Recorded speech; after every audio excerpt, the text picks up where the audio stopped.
제가 아미부라비 까레 45를 어떻게 사용하는지 알려드리기로 했었죠. 그런데 생각해보니 까레 45를 사용하기 전에 제가 반드시 거치는 작업이 있더라고요. 바로 간단한 손바느질로 케어 라벨을 까레에 고정시키는 일입니다. 그래서 이 영상을 통해 그 방법을 먼저 알려드리려고 합니다. 예전에 비해 크기가 2배 이상 커진 케어 라벨은 그냥 달아둔 채로 사용하기에는 애매할 때가 많습니다.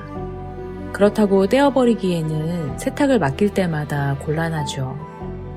특히 까레 45는 크기가 작기 때문에 목에 예쁘게 둘렀을 때 케어 라벨을 완전히 감추기가 더 어렵죠. 그래서 저는 까레 45를 사용하기 전에는 반드시 케어 라벨을 까레에 고정시키는 작업을 거칩니다. 이미 달려있는 케어 라벨을 자세히 보면 반으로 접힌 케어 라벨의 끝부분이 이런 모습으로 해밍에 달려있는데요. 이 부분은 해밍과 어울리는 컬러의 실을 바늘에 꿰어 손바느질로 처리된 것처럼 보입니다. 그래서 케어 라벨을 고정시킬 때 실 색상을 가급적 맞춰주면 더 좋죠. 저는 보통 자수용 면사를 사용하는데요. 이 실은 DMC사의 면사입니다. 실이 결정된 뒤에는 바늘과 실기우개를 준비합니다. 실기우개는 이런 모습인데요. 바느질 과정에서 여러모로 유용한 도구입니다. 이 과정에서 제가 사용하는 도구에 대한 자세한 정보는 아래 더보기에서 확인하실 수 있습니다. 바늘은 호수의 번호가 클수록 가늘기 때문에 바느질에 따른 실크의 손상도 적죠. 하지만 바늘이 너무 가는 경우에는 실이 바늘 귀를 통과하기 어렵기 때문에 적당한 호수의 바늘이 필요합니다. 저는 보통 7호에서 8호 정도의 바늘을 사용합니다. 그럼 이제 시작해 볼까요? 실은 보통 20cm 길이로 준비합니다.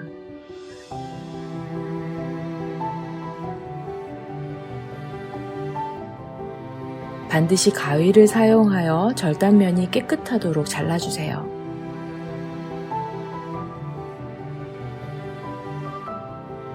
DMC 자수실은 보통 여러 가닥이 한꺼번에 감겨있기 때문에 영상에 보이듯 한 가닥만을 조심스럽게 분리합니다. 침 또는 물 같은 다른 오염물이 묻지 않도록 가급적 실기우개를 이용하여 실을 바늘에 꿰어줍니다.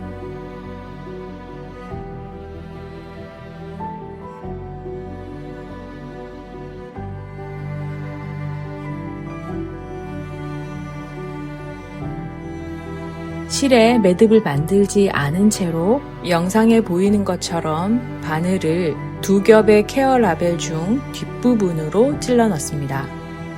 이때 케어 라벨 끝에서 2 내지는 3mm 정도 떨어진 부분을 관통해야 노팅 또는 착장으로 인한 올 당김이 생기지 않는다는 걸 꼭 기억해 두세요.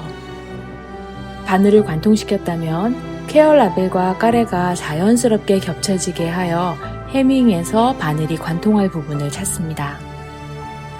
바늘의 끝이 해밍이 시작되는 경계선을 지나게 하는 게 가장 좋습니다.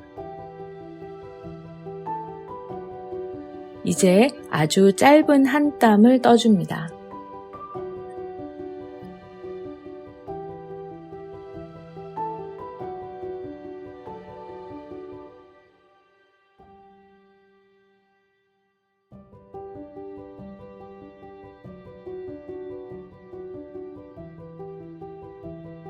여기서 바늘은 조금 전 지나간 자리에서 살짝 벗어난 지점을 통과합니다.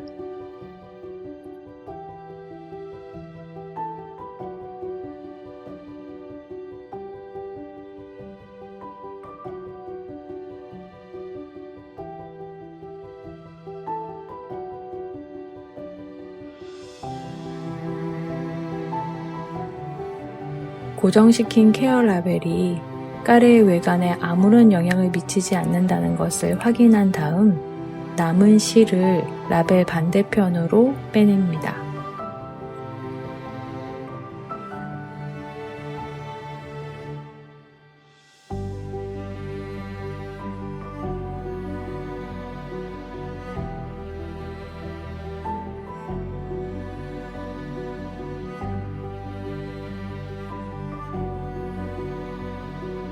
그런 다음 실기우개와 바늘을 이용하여 남은 실 가닥도 라벨 반대편으로 빼냅니다.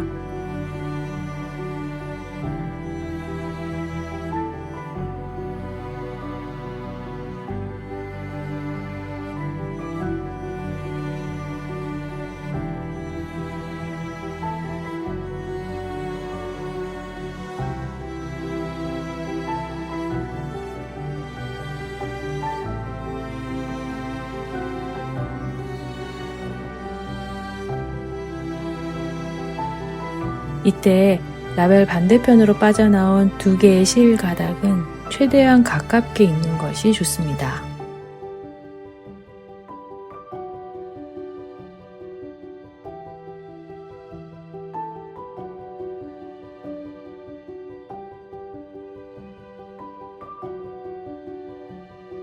여기까지 마쳤다면 이제 바늘을 제거한 후 실을 매듭 지을게요. 이때 손바느질이 익숙하다면 두 가닥을 함께 잡고 매듭을 지어 마무리해도 되지만 그렇지 않은 경우에는 두 가닥을 따로따로 잡고 2번 묶어 매듭을 짓는 것이 좋습니다. 게다가 케어라벨의 두께가 까레의 움직임에 영향을 주면 안 되기 때문에 매듭을 너무 꽉 묶지 않도록 반드시 조심해야 합니다. 매듭을 만들어 실이 풀리지 않도록 처리했다면 가위로 실의 남은 부분을 잘라줍니다.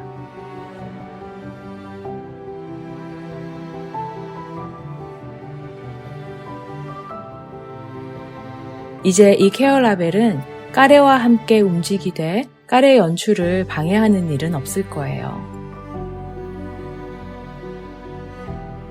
이 방법은 에르메스의 모든 정사각형 스카프에도 적용할 수 있으니 필요에 따라 다른 형태에도 응용하시면 좋겠습니다.